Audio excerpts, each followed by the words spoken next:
हे सारी पृथ्वी के लोगों, यहोवा का जय जयकार करो, आनंद से यहोवा की आराधना करो, जय जयकार के साथ उसके सम्मुख आओ। निश्चय जानो कि यहोवा ही परमेश्वर है और उसने हमको बनाया है और हम उसी के हैं। हम उसकी प्रजा और उसकी चराई की भेड़ें हैं। उसके फाटकों से धन्यवाद और उसके आंगनों में से स्तुति करो। उसका धन्यवाद करो, उसके नाम को धन्य कहो, क्योंकि यहोवा भला है और उसकी करुणा सदा की है और उसकी सच्चाई पीढ़ी से पीढ़ी तक बनी रहती है। यह की स्तुति करो। प्रार्थना करें। सब शक्तिमान जीवित परमेश्वर, हम आदर प्रशंसा आपको देते हुए बड़ी विनम्रता के साथ आपकी हुजूरी में आते हैं और आपके पवित्र महान नाम को हम धन्य कहते हैं। धन्यवाद देते हैं आज की इस प्रातःकाल मधुर बेला के लिए, इस बहुमूल्य जीवन के लिए, आपकी दया के लिए, करुणा के लिए, उपकारों के लिए, आशीषों के लिए, भलाइयों के लिए, सुरक्षा के लिए। सारी बातों में प्रभु हम आपका गुणानुवाद करते हैं, आपका आभार व्यक्त करते हैं और हम धन्यवाद देते हैं प्रभु आज के दिन के लिए। प्रभु इस दिन की शुरुआत हम आपके नाम में करते हैं। दिन भर का प्रभु हमारा प्रभु हो, जिस उद्देश्य और मकसद के लिए प्रभु हम अपने प्रिय परिवारों के साथ में जमा हुए हैं, वो हमारे जीवन के द्वारा पूरा होने पाए।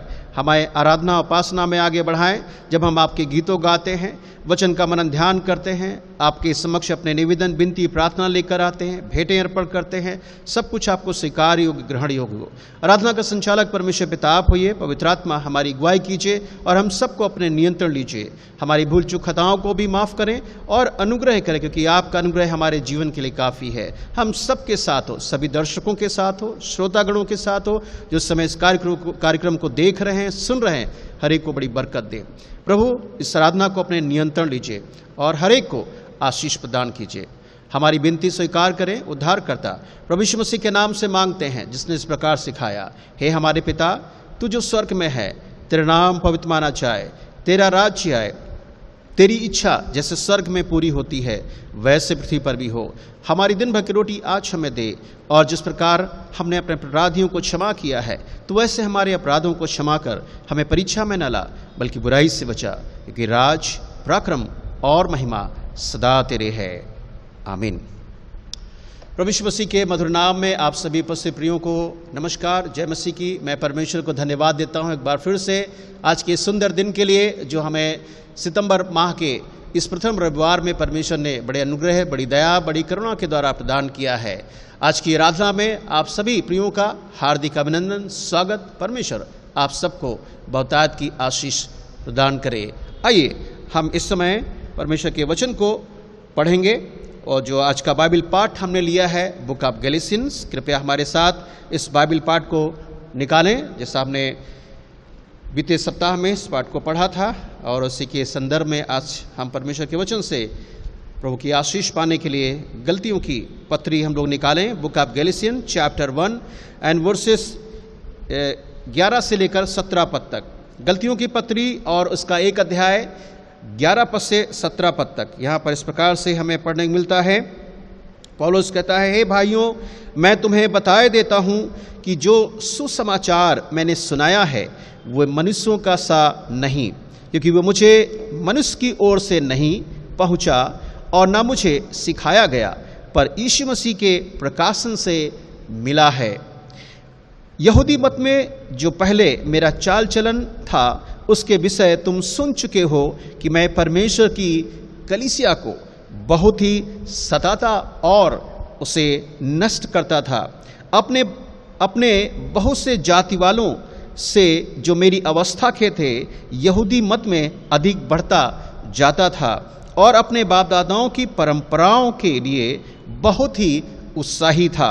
परंतु परमेश्वर की, जिसने मेरी माता के गर्भ में से मुझे ठहराया है, अपने अनुग्रह से बुला लिया, जब इच्छा हुई कि मुझ में अपने पुत्र को प्रकट करे कि मैं अन्य जातियों में उसका सुसमाचार सुनाऊं, तो ना मैं मांस और लहू से सलाह ली और ना यरूशलेम को उसके पास गया जो मुझसे पहले प्रेरित थे, परंतु तुरंत अरब को चला गया और फिर वहाँ से दमिश्क को लौट आया। परमेश्वर के वचन के पढ़े जाने और सुने जाने के द्वारा परमेश्वर हम सबको बहुतायत की आशीष प्रदान करे। आइए इस समय हम अपने आप को तैयार करने के लिए प्रभु की महिमा में हम गीत गाएंगे और इस गीत के द्वारा प्रभु हमें सहायता करे, हमारे मनोदिलों को खोले, जिससे प्रभु के वचन को हम समझ सकें, जान सकें, सुन सकें और उसके अनुसार जीवन को निर्वाह कर सकें। सो हमारे साथ गीत है क्रूस के पास तू मुझे रख। इस गीत को गाएंगे और प्रभु की महिमा करेंगे।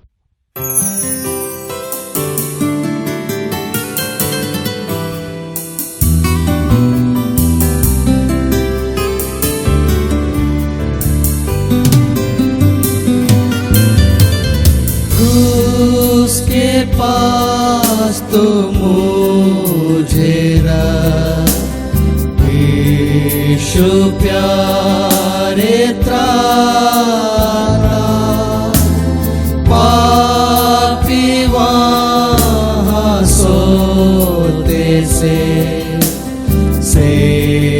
में मुक्ति पाता। क्रूस की मैं नीर पढ़ाई करूँगा, जब तक मैं आनंदित हूँ और न पहुँचूँगा। क्रूस के पास जब मैं आया, प्रेम और कृपा पाई, वहाँ किरण सूर्य की मेरे दिल में आई। क्रूस की मैं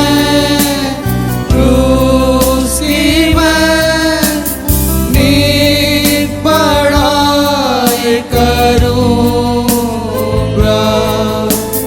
जब तक मैं आनंदित हूँ और न पहुँचूँगा। तेरी दया क्रूस के पास मुझे पहुँचावे, मेरे ऊपर सदा लो क्रूस की छाया आवे। क्रूस की मैं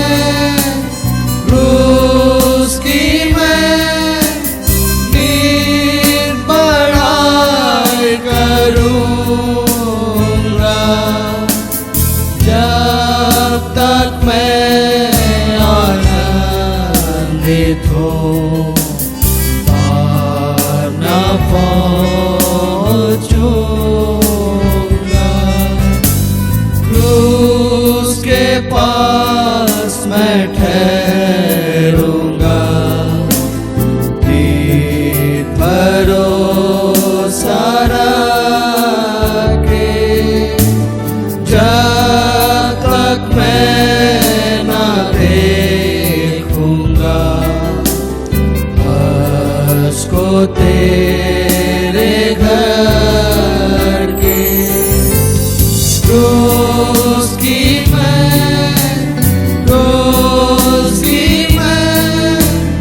नीत पढ़ाई करूँगा, जब तक मैं आनंदित हूँ और न पहुँचूँगा।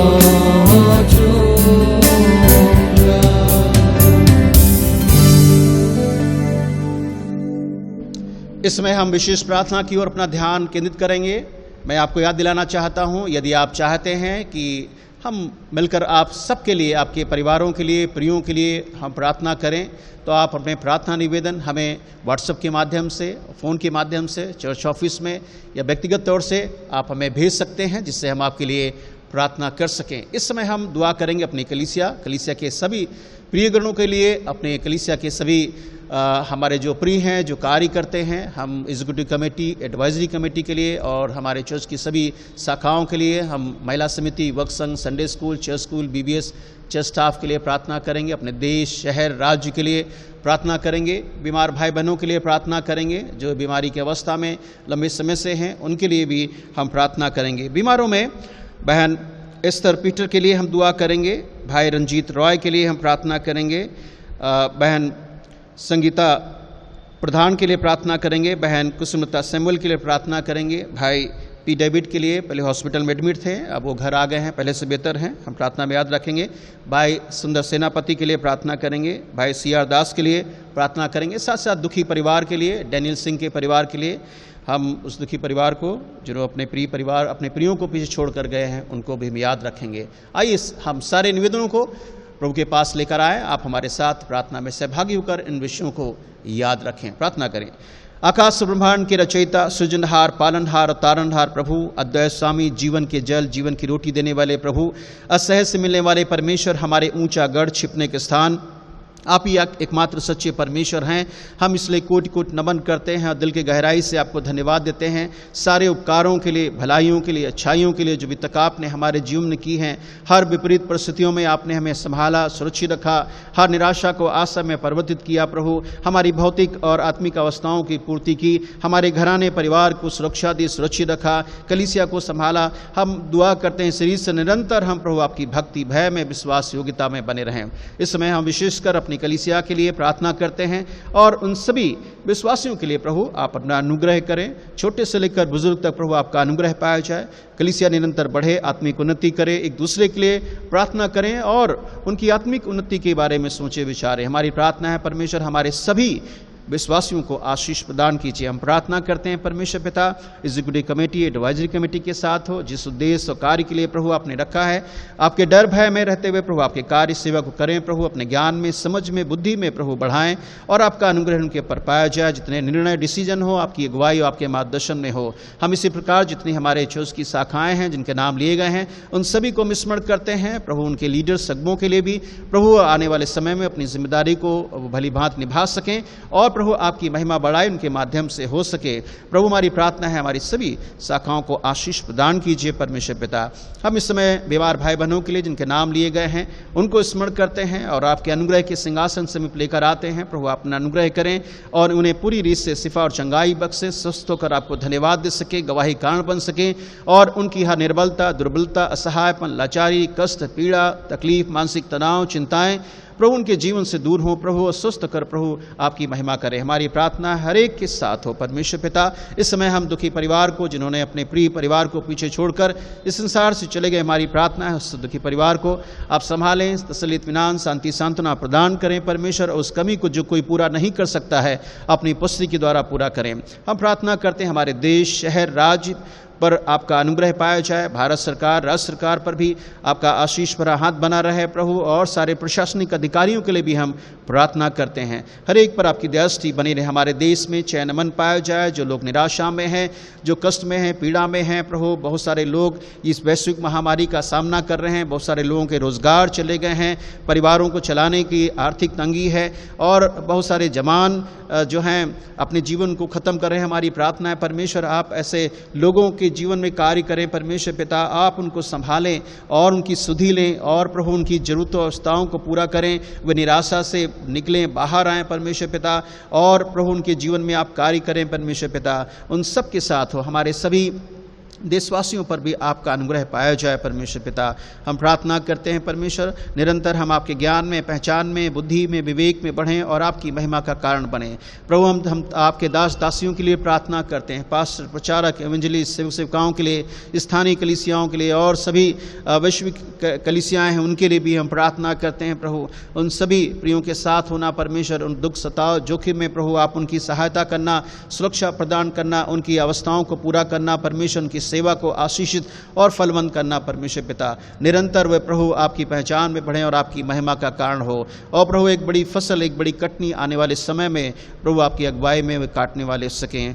हमारी प्रार्थना है परमेश्वर, हर एक पर आपका आशीष भरा हाथ बना रहे परमेश्वर। इस समय हम जब प्रभु आपके वचन की ओर अपना ध्यान केंद्रित करते हैं, आपके वचन को सुनते हैं, हमें सुनने कान दीजिए, समझने की बुद्धि दीजिए और ग्रहण करने वाला हृदय दीजिए।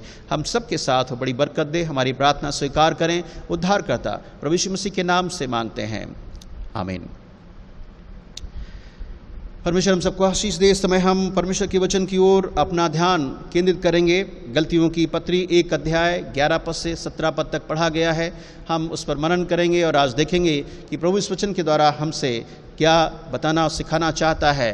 पहले भाग में हमने पिछले सप्ताह में मनन किया था पौलुस की बुलाहट के बारे में। हमने देखा था कैसे उसको प्रेरिताई की सेवा मिली और कैसे वो प्रभु का सुसमाचारक बना, कैसे परमेश्वर ने अपने आप को उस पर प्रकट किया, अपना नाम उस पर प्रकट किया और अपने स्वभाव को प्रकट किया, और तमाम बातों को पौलुस ने हमारे सामने पिछले सप्ताह रखी। आज की सुबह हम 11 पद से वर्स बाय वर्स देखेंगे जो पौलुस हमें और आपको सिखाना और बताना चाहता है।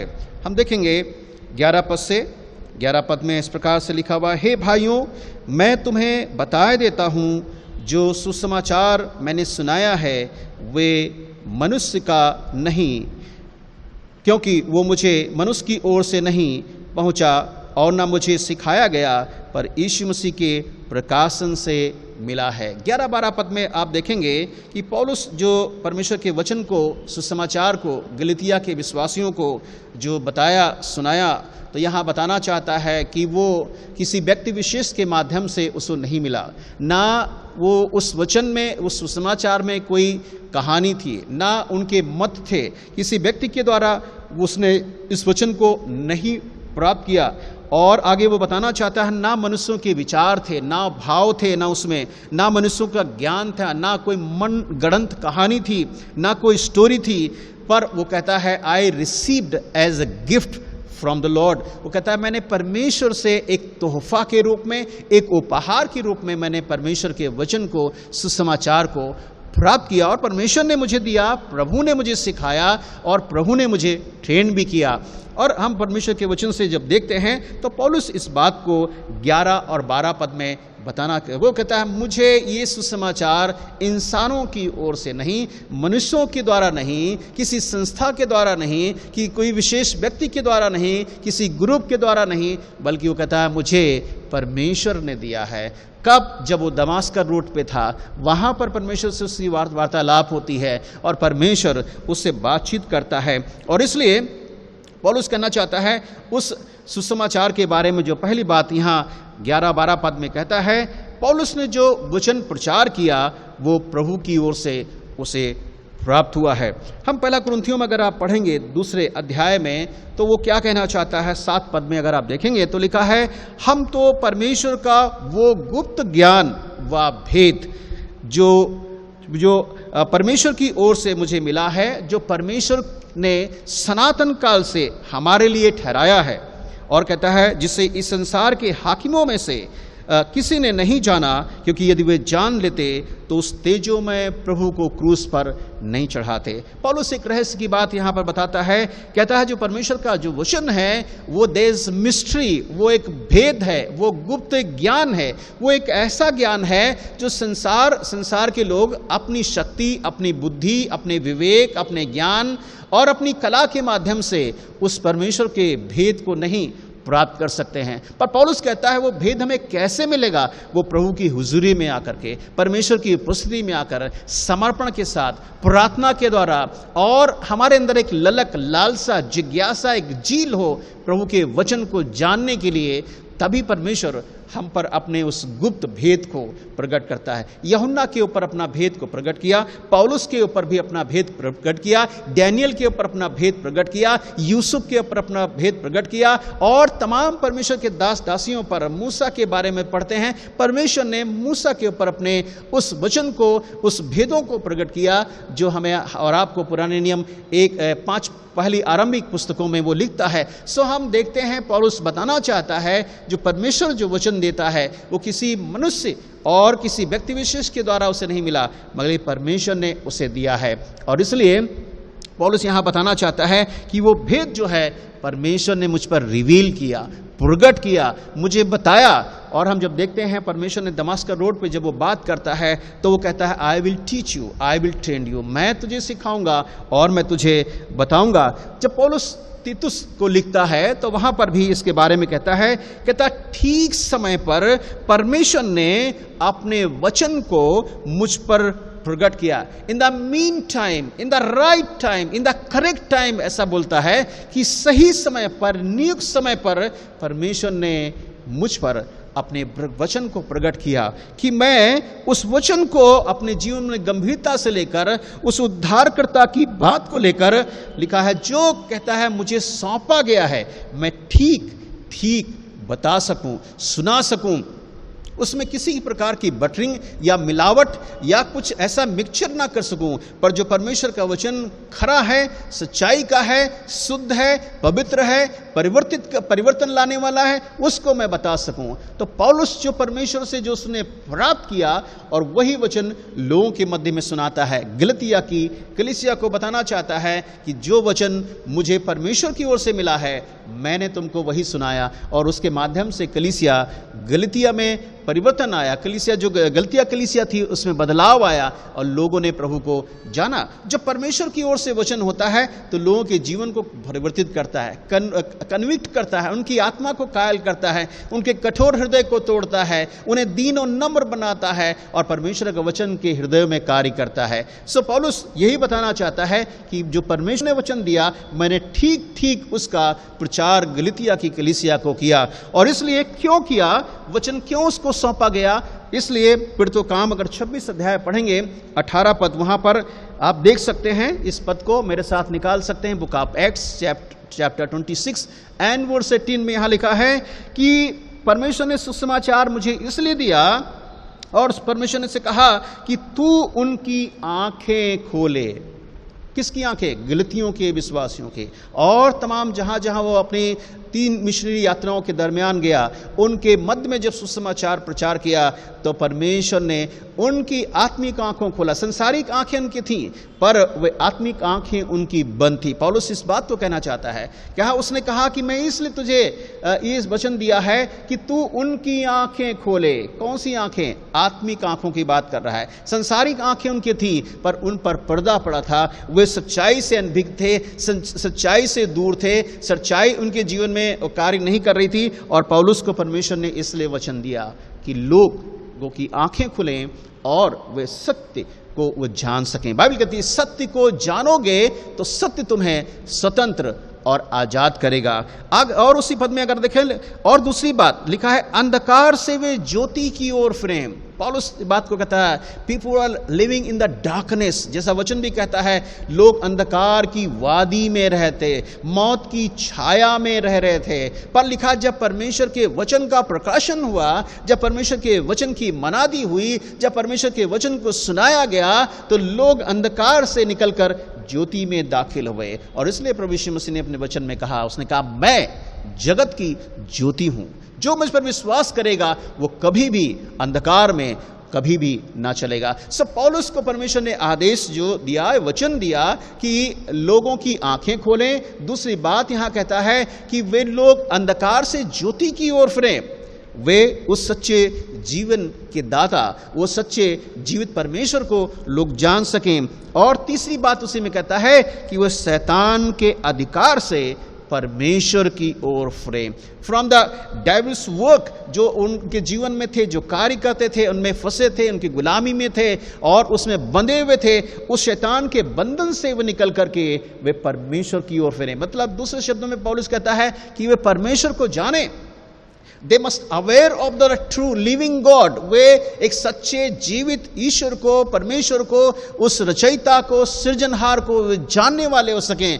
इसलिए पौलुस यहाँ कहना चाहता है कि परमेश्वर ने मुझे सुसमाचार दिया, मुझे विशेष प्रकार का मेरे पर अनुग्रह किया कि मैं उस वचन के द्वारा लोगों के जीवन में परिवर्तन और बदलाव ला सकूं। तो यहाँ पर हम देखते हैं कि पौलुस पहली बात कहता है सुसमाचार परमेश्वर की ओर से आता है और लोगों के जीवन में कार्य करता है। दूसरी बात हम लोग देखेंगे 13 पद में, इसी गलतियों, अगर आप मेरे साथ 13 पद देखेंगे तो वहाँ पर भी क्या लिखा हुआ है, प्लीज़ निकालें मेरे साथ, गलतियों की पत्री इसको निकाले रखें और देखेंगे। दूसरी बात हम लोग देखेंगे, लिखा है यहूदी मत में जो पहले मेरा चाल चलन था उसके विषय तुम सुन चुके हो कि मैं परमेश्वर की कलीसिया को बहुत ही सताता और नष्ट करता था। दूसरी बात पौलुस यहाँ पर हमें और आपको बताना चाहता है, और वो ये है कि पौलुस जो है गलतियों की कलीसिया को अपनी गवाही के बारे में बताता है, अपनी टेस्टमनी के बारे में बताता है कि मेरा जीवन भूतकाल में कैसा था और जब उनके मध्य में आया तब कैसा है। He proclaimed his testimony, the believers of Galatian, गलतियों के विश्वासियों को उसने गवाही को भी बताया कि उसका जीवन कैसा था। गवाही के बारे में अगर आप देखेंगे मेरे साथ, अगर आप पढ़ेंगे तो आप देख सकते हैं फिलिपियों की पत्री में, और उसका 3 अध्याय आप मेरे साथ निकालेंगे तो पौलुस की गवाही को आप मेरे साथ निकालें। देखें फिलिपियों, बुक ऑफ फिलिपियंस चैप्टर 3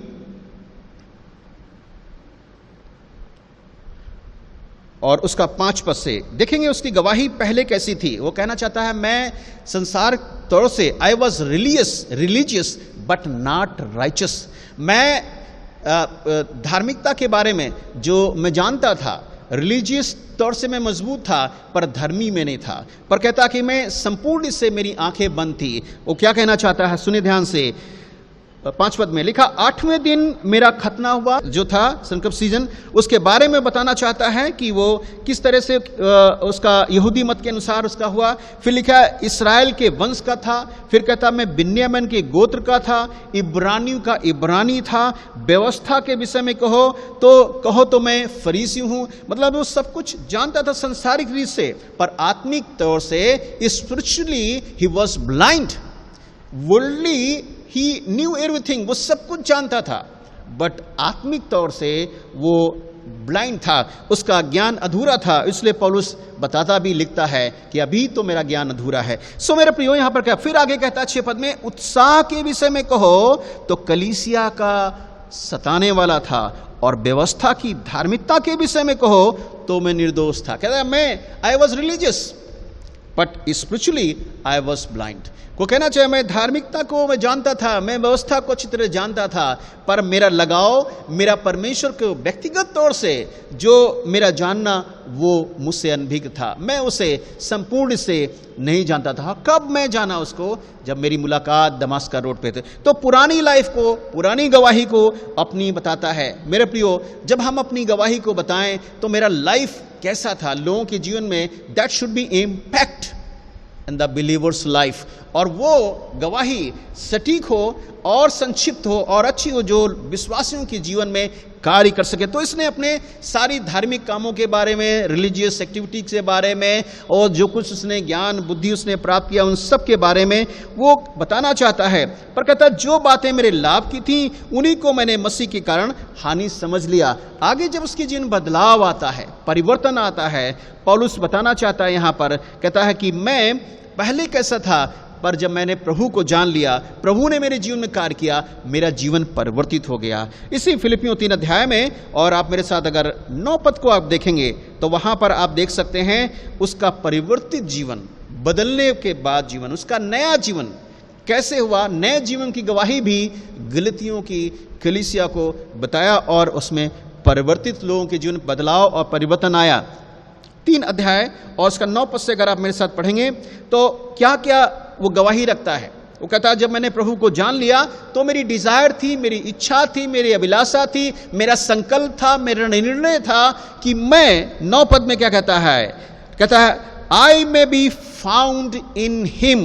वो कहता है मैं उसमें पाया जाऊं, व्यक्तिगत तौर से, personal encounter with the lord Jesus Christ. व्यक्तिगत तौर से वो जानना चाहता था, वो किसी ऐसा नहीं किसी व्यक्ति के द्वारा सुनने के द्वारा, कहता मेरी पर्सनल मुलाकात उससे हुई है, और इसलिए वो कहता है मैं उसमें और बढ़ना चाहता हूँ, मैं उसमें और आगे जाना चाहता हूँ, इसलिए कहता है मैं उसमें पाया जाऊं। दूसरी बात और लिखा, मैं उसको या उसकी सामर्थ्य को जानूं।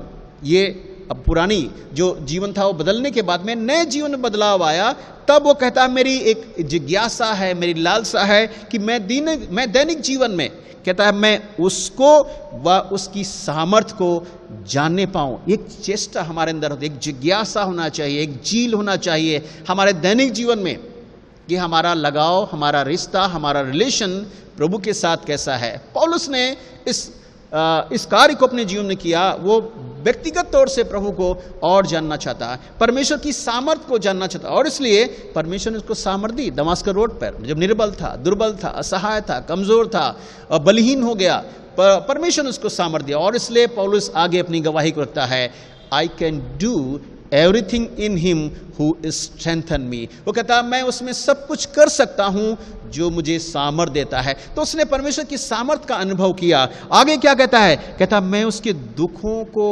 और जानूं।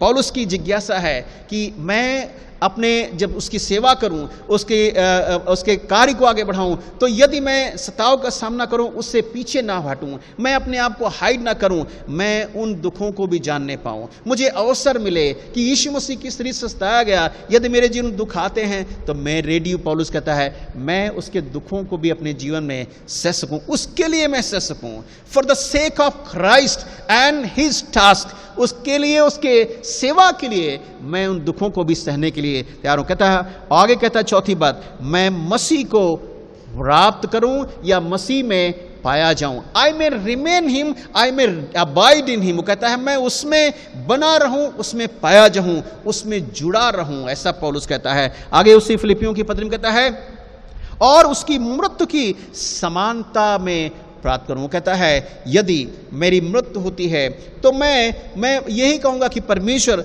मेरे जीवन में कार्य करे, और मैं प्रभु की जिस तरह से वो सताया गया, यातना की, दुख दिए गए और ताड़ना दी गई, और यदि मेरी मृत्यु होती है मैं परमेश्वर को धन्यवाद दूंगा कि प्रभु ने मुझे इस योग्य समझा। आगे कहता है मैं साथ ही मृतकों में से जीवित होने के पद को भी प्राप्त करूं। यदि मैं मौत हो जाती है, मैं मसीह के आने से पहले चला जाता हूं, तो मैं धन्यवाद दूंगा। और कहता है कि मैं उस पुनरुत्थान का भागी भी होना चाहूंगा, उस पद को भी मिले कि जैसा यीशु पुनरुत्थित होकर महिमा में युक्त हुआ, वैसे मुझे भी परमेश्वर पुनरुत्थित करके मुझे वो शरीर दे और मैं परमेश्वर के साथ वास करूं, निवास करूं, राज्य करूं। सो पौलुस यहाँ कहता है वो मैं अपनी गवाही को भी तुमको सुनाया। उस गवाही में पुराना जीवन कैसा था और नया जीवन उसका कैसा था, उसके जीवन में बदलाव आया, परिवर्तन आया और प्रभु का एक सच्चा अनुयायी बन गया। सो हम यहाँ पर देख सकते हैं कि प्रभु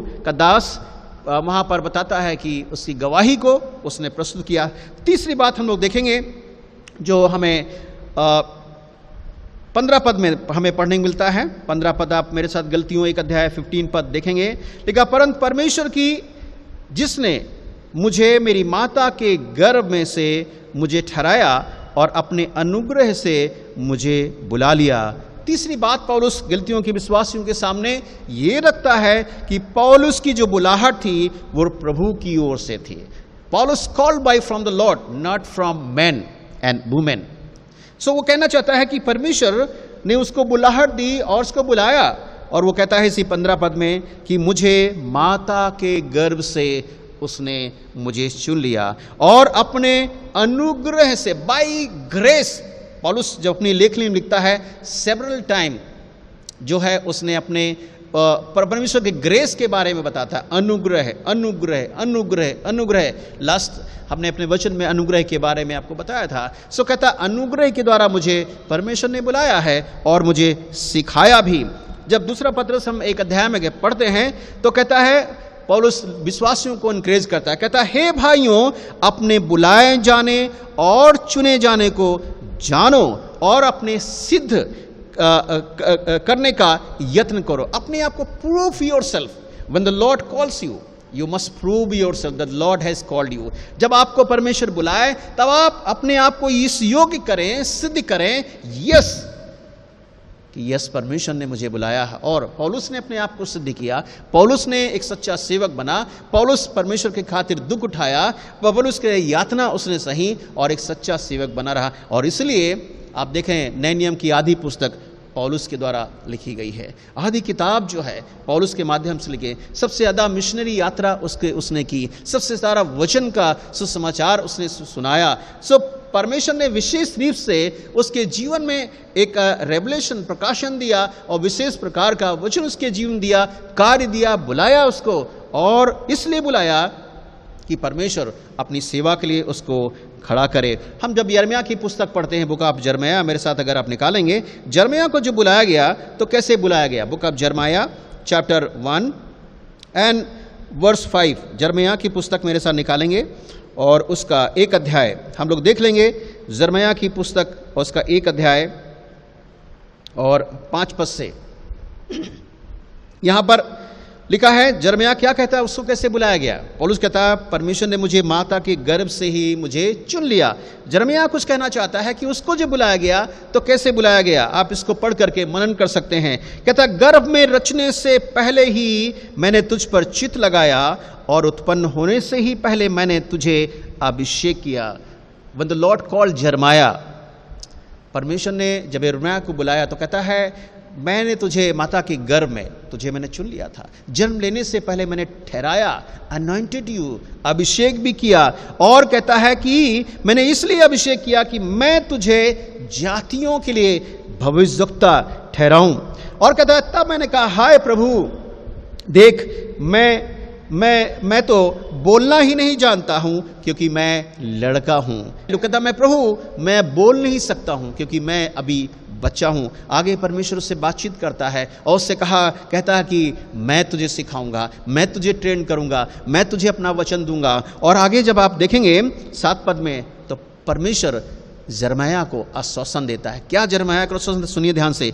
लिखा, परंतु यहोवा ने मुझसे कहा, मत कहे कि मैं लड़का हूं, क्योंकि जिस किसी के पास मैं तुझे भेजूं, ध्यान दीजिए, मैं जिस किसी के पास तुझे भेजूं वहां तू जाएगा और जो कुछ मैं तुझे आज्ञा दूं वही कहेगा। इसका मतलब परमेश्वर जो है अपने वचन को देता है और अपनी कमांड भी देता है। परमेश्वर ने यिर्मयाह के जीवन में उसको बुलाया और अपना वचन दिया और उसको भेजा भी, तो बड़ी सेवा के लिए। और बाइबल हम नए नियम की पुस्तक में जब देखते हैं इफिसियों की पत्री में, तो वहाँ पर 5 प्रकार की बुलाहट जो हमारे सामने पौलुस रखता है। जब परमेश्वर बुलाता है, इफिसियों 4 अध्याय आप देख सकते हैं, 5 प्रकार की बुलाहट के बारे में पौलुस हमारे सामने वचन रखता है। 5 स्पेसिफिक कॉलिंग। पहली कॉलिंग क्या है? नंबर 1 अपोस्टलिक कॉलिंग, जिसे बोलते हैं प्रेरिताई की कॉलिंग। दूसरी प्रोफेटिक कॉलिंग, भविष्यवक्ता की बुलाहट। तीसरी एवेंजलिस्टिक कॉलिंग, जो सुसमाचार के बताने की बुलाहट। चौथी शेफर्ड, एक चरवाहे की बुलाहट। 5वीं एक टीचर्स कॉलिंग, 5वीं जो है वो एक शिक्षक की कॉलिंग होती है। तो ये हमें अपने आप को एग्जामिन करना है, जानना है कि what purpose and what's he task he has called me, किस उद्देश्य और किस कार्य के लिए मुझे बुलाया है। सो आप इस वचन को अगर आप पढ़ेंगे तो मैं आपके सामने रखना चाहता हूं। इफिसियों 4 अध्याय 11 पद में क्या कहता है? और उसने कितनों को भविष्यवक्ता नियुक्त करके और कितनों को सुसमाचार सुनाने वाले नियुक्त करके और कितनों को रखवाले और उपदेशक नियुक्त करके दे दिया। क्यों दिया? ध्यान दीजिए, कि जिससे पवित्र लोग सिद्ध हो जाएं और सेवा का काम किया जाए और मसीह की देह उन्नति करे। सो हम यहाँ पर देख रहे हैं कि परमेश्वर अपनी बुलाहट को जब देता है और किस उद्देश्य मकसद के लिए हमें बुलाता है, हम यहाँ पर 5 विशेष प्रकार की बुलाहट के बारे में देखते हैं जो पौलुस इफिसियों के विश्वासियों को लिखता है 4 अध्याय 11 पद में वहाँ पर कि 5 प्रकार की बुलाहट। और इसलिए हम देखते हैं परमेश्वर ने पौलुस को विशेष बुलाहट दी। इसलिए पौलुस जब थिस्सलुनीकियों के विश्वासियों को लिखता है 2 अध्याय में, 2 थिस्सलुनीकियों चैप्टर 2 अगर आप निकालेंगे उसमें देखेंगे तो वो कहता है विश्वासियों को, जिसने तुम्हें बुलाया है सुसमाचार के लिए उसके प्रति विश्वास योग्य रहो और जो जो बातें सीखी हैं उन्हें थामे रहो। विश्वासियों को उत्साहित करता है, जो कुछ what ever have learn from me you must hold it. उनको तुम थामे रहो, उनको तुम पकड़े रहो और परमेश्वर में, परमेश्वर के विश्वास में, दैनिक जीवन में बढ़ते जाओ। पौलुस उत्साहित करता है विश्वासियों को और कहता है कि हमें उसमें बढ़ने की जरूरत है। 5वीं बात हम लोग देखेंगे जो पौलुस वचन के द्वारा बताता है, वो है 16 और 17 पद, गलतियों का 1 अध्याय 16 और 17 पद, यहाँ पर अगर आप देखेंगे तो कहता है, जब इच्छा हुई कि मुझ में अपने पुत्र को प्रकट करे और मैं अन्य जातियों में उसका सुसमाचार सुनाऊं। तो पौलुस कहना चाहता है, 5वीं बात बहुत महत्वपूर्ण, कहता है पौलुस को जो सेवा मिली और उसको जो भेजा गया वो प्रभु की ओर से भेजा गया। He commission by the lord Jesus Christ, वो यही commanded by the lord Jesus Christ. वो कहता है उसको जो भेजा गया वो परमेश्वर की ओर से उसे आदेश मिला और इसलिए उस वचन को, प्रभु को वचन लेकर के गंभीरता से उनके मध्य में गया। उसने टाला मटोली नहीं की, उसने कोई लापरवाही नहीं की, पर परमेश्वर के वचन को गंभीरता से लेकर के विश्वासियों के मध्य में जाता है। पौलुस यहाँ पर बताना चाहता है, अगर आप मेरे साथ भेजे जाने के बारे में पढ़ेंगे तो चेलों का जो प्रभु ने भेजा, पहला चुनाव जो किया, उसके बाद में उसको कमांड दी। मत्ती 28 अध्याय में अगर आप पढ़ेंगे तो वहाँ लिखा है, इसलिए तुम जाओ लोगों को चेला बनाओ।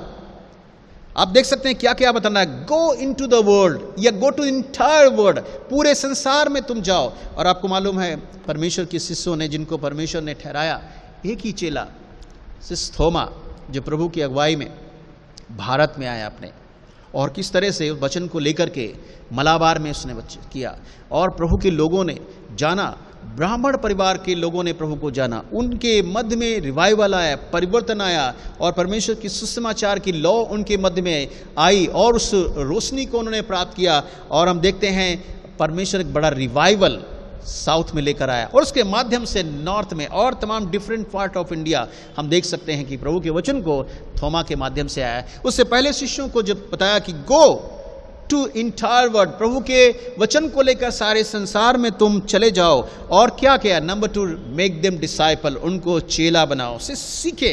They must have learning spirit, हम सीखें। मेरे प्रियो, वचन को हमें जानना है, सीखना है और हमारे अंदर एक जिज्ञासा होना चाहिए, तभी परमेश्वर का वचन कार्य करेगा। तीसरी बात कही, जब वो चेला बन जाएं, शिष्य जाएं, सीखने लायक हो जाएं, प्रभु को जान जाएं, बैप्टाइज देम, उनको बपतिस्मा दो पिता पुत्र पवित्र आत्मा के नाम में। ये शिक्षा, ये टीचिंग प्रभु यीशु मसीह ने दी। और उसके बाद में चौथी बात कही, जो बातें मैंने तुम्हें सिखाई हैं और आज्ञा दी हैं, लिखा है उन्हें मानना सिखाओ।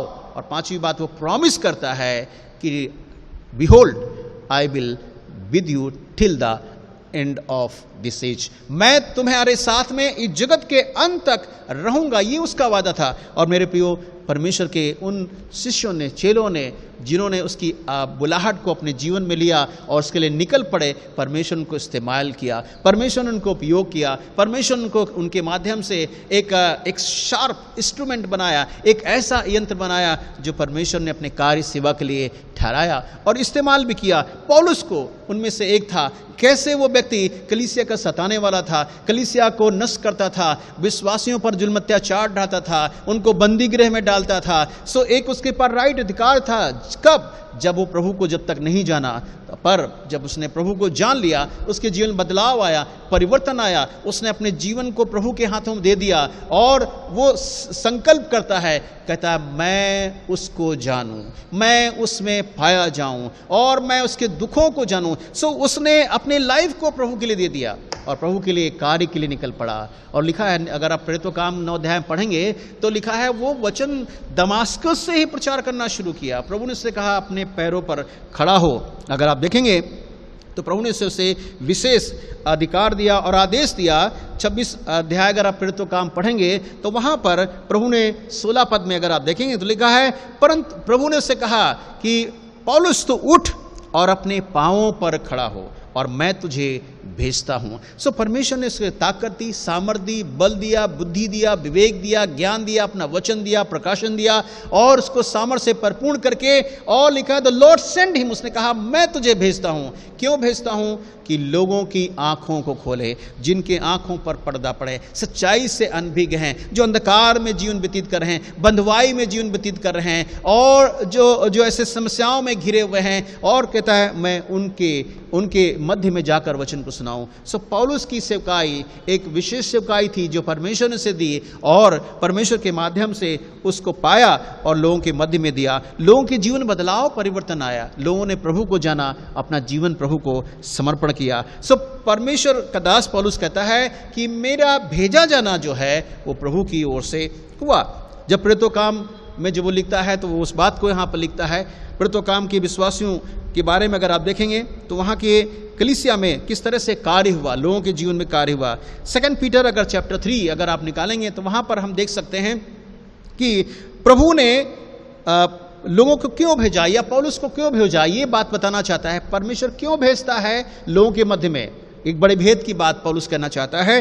कहता है प्रभु इसलिए भेजता है कि लोग प्रभु को जाने। आइए देखें क्या लिखा है। लिखा, प्रभु तुम्हारे विषय में धीरज धरता है और वो नहीं चाहता है कि कोई भी नाश हो, परंतु वो चाहता है कि सबको मन फिराव का अवसर मिले। इसलिए परमेश्वर अपने लोगों को, अपने सेवकों को चुन करके लोगों के मध्य में भेजता है कि लोग सच्चाई को जानें, प्रभु को जानें और अपने पापों से मन फिराएं, पापों का अंगीकार करें, तौबा करें और प्रभु की ओर फिर जाएं, उद्धार का जीवन पाएं। सो पौलुस बताना चाहता है भेजे जाने का अर्थ, कारण क्या है कि लोग सच्चाई को जानें, प्रभु को जानें और उद्धार को वे, मोक्ष को वे, मुक्ति को वो प्राप्त करें, अनंत जीवन के भागीदार हो सकें। इस वचन को यहीं पर विराम देना चाहेंगे, उत्साहित इनकरेज करना चाहेंगे। एक पद को जो प्रेरितों काम 4 अध्याय में आपको पढ़ने मिलेगा 12 पद में, वहां पौलुस कहता है किसी दूसरे के द्वारा उद्धार नहीं है। कहा स्वर्ग के नीचे, फिर कहता है मनुष्यों के बीच में कोई दूसरा नाम नहीं दिया गया है जिसके द्वारा हम उद्धार पा सकें। बाइबल बताती है, पौलुस यहाँ कहना चाहता है एक ही नाम, वो नाम जो है सब नामों में श्रेष्ठ है, वो नाम अनोखा है, अद्भुत है और इसलिए उस नाम में मुक्ति है, मोक्ष है, शांति है, जीवन है, उद्धार है। और इसलिए पौलुस उस नाम को लेकर लोगों के जीवन में बन गया। वो मसीह के लिए दीवाना हो गया, मसीह के लिए वो कार्य के लिए आगे बढ़ता चला गया और लोगों के मध्य में परमेश्वर के वचन को प्रचार किया। लोगों ने प्रभु को जाना और अपना जीवन परमेश्वर को समर्पित किया। आज के वचन को ही विराम देंगे, उत्साहित इनकरेज करना चाहेंगे कि आप भी प्रभु को जानें और प्रभु के लिए आगे बढ़ें और पौलुस के समान कहें कि मैं मसीह को जानूं और मैं मसीह में पाया जाऊं। परमेश्वर हम सबको इस वचन के द्वारा बहुतायत की आशीष प्रदान करे। God bless you, thank you. इसमें हम लोग गीत गाएंगे और इस गीत के द्वारा अपनी भेंटों को प्रभु के कार्य सेवा है तो अर्पण करेंगे। और वो गीत है, पावन है वो प्रभु हमारा, उसकी जय जयकार करो।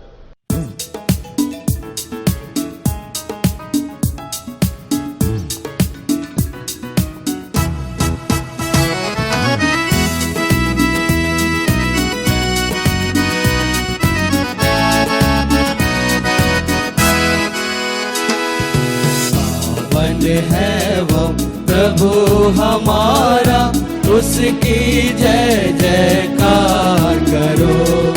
निर्बल का वो बल है न्यारा, उसकी जय जयकार करो।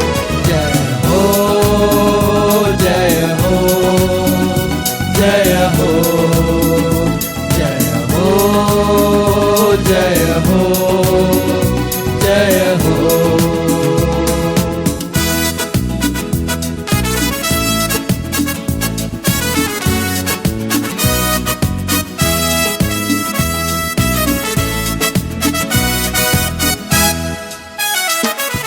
दीन दुखियों का है दाता, भटके हुओं को राह दिखाता। दीन दुखियों का है दाता, भटके हुओं को राह दिखाता। सीधे मार्ग में हमें चलाता, सीधे मार्ग में हमें चलाता। उसकी जय जयकार करो। जय हो जय हो जय हो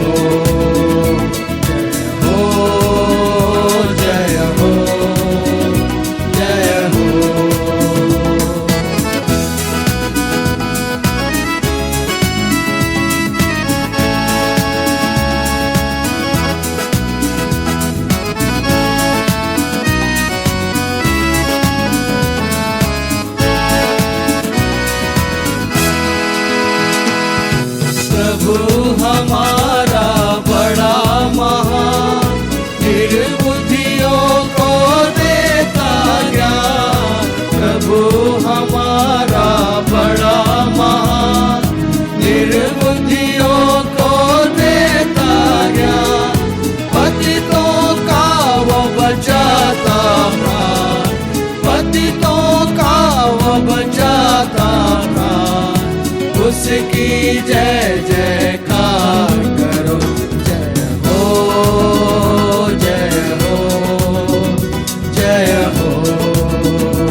महिमा अपरंपार, जग का वो है तारनहार।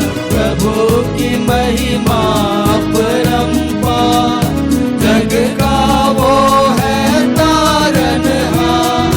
मानो उसे अपना था, मानो उसे अपना था, उसकी जय जयकार करो। जय हो, जय हो, जय हो, जय हो, जय हो, जय हो। पावन है वो प्रभु हमारा, उसकी जय जयकार करो। निर्बल का वो बल है न्यारा, उसकी जय जयकार करो।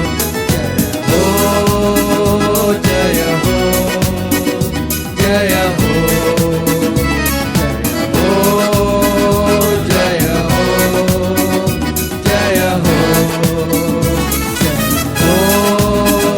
जय हो, जय हो।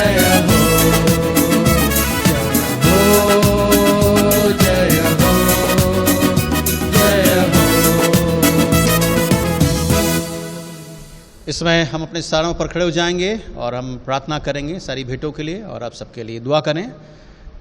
मेरे जीवित परमेश्वर पिता, धन्यवाद आदर आपको देते हुए एक बार फिर से पुनः आपके पवित्र चरणों पर आते हैं और आपके पवित्र महान नाम को हम धन्य कहते हैं, धन्यवाद देते हैं विशेष करके आज के वचन के लिए, जो आपने अपने वचन के द्वारा हमसे बातें की हैं। हमने पौलुस के लाइफ को देखा, जो उसने गलतिया की कलीसिया को, विश्वासियों को बताता है कि किस तरह से परमेश्वर ने उसका चुनाव किया, वचन उसको मिला और उसको भेजा गया और कैसे लोगों के जीवन में कार्य हुआ। हम धन्यवादी इस वचन के लिए। प्रभु ये वचन हमारे जीवन ढले, हम भी प्रभु आपके प्रति सदैव उत्सुक रहे और जानने की इच्छा हमारे अंदर आए, हमारे अंदर जील हो, हम आपको व्यक्तिगत तौर से जानने पाएँ और आप में हम पाए जाएं। प्रभु हमारी सहायता कीजिए, वचन ढले, 100 गुना फलवंत हो, हम निरंतर आपके आज्ञाकारी बेटे बेटियां बन सकें। सभी हमारे प्रियों को, दर्शकों को, श्रोतागणों को वचन के द्वारा आशीष प्रदान कीजिए। इस समय हम दुआ करते हैं इन भेंटों के लिए जो आपके प्रियों ने अपनी कमाई से दिया है, जैसे भी दिया है आप जानते हैं। प्रभु इन भेंटों को स्वीकार कीजिए, खर्च हो आने वाले समय में प्रभु आपकी सेवा हित खर्च किया जाए। देने वालों को बहुतायत की बरकत दे, आने वाला समय, आने वाला दिन प्रभु आपकी महिमा का कारण हो। हम सबके साथ हमारी प्रार्थना स्वीकार कीजिए, प्रियों को आशीष दीजिए, हमें स्वीकार कीजिए, हमारी भेंटों को भी स्वीकार कीजिए और बरकत दें। उद्धारकर्ता प्रभु यीशु मसीह के मधुर मीठे नाम में आमीन। डॉक्सोलॉजी।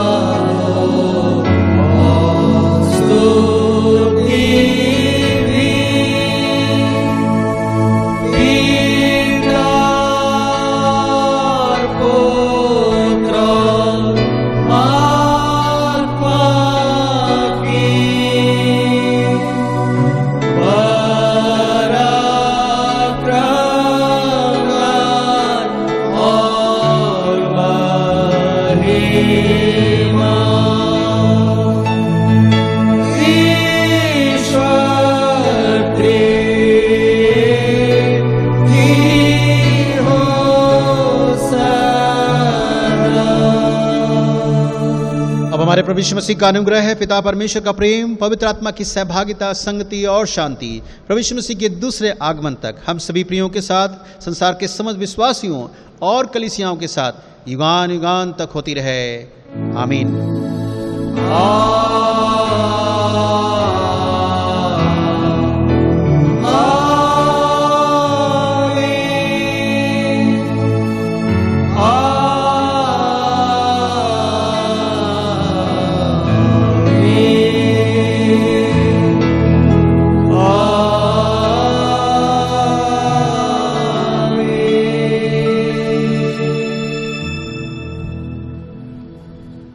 प्रभु आप सबको आशीष दे। God bless you. Thank you so much.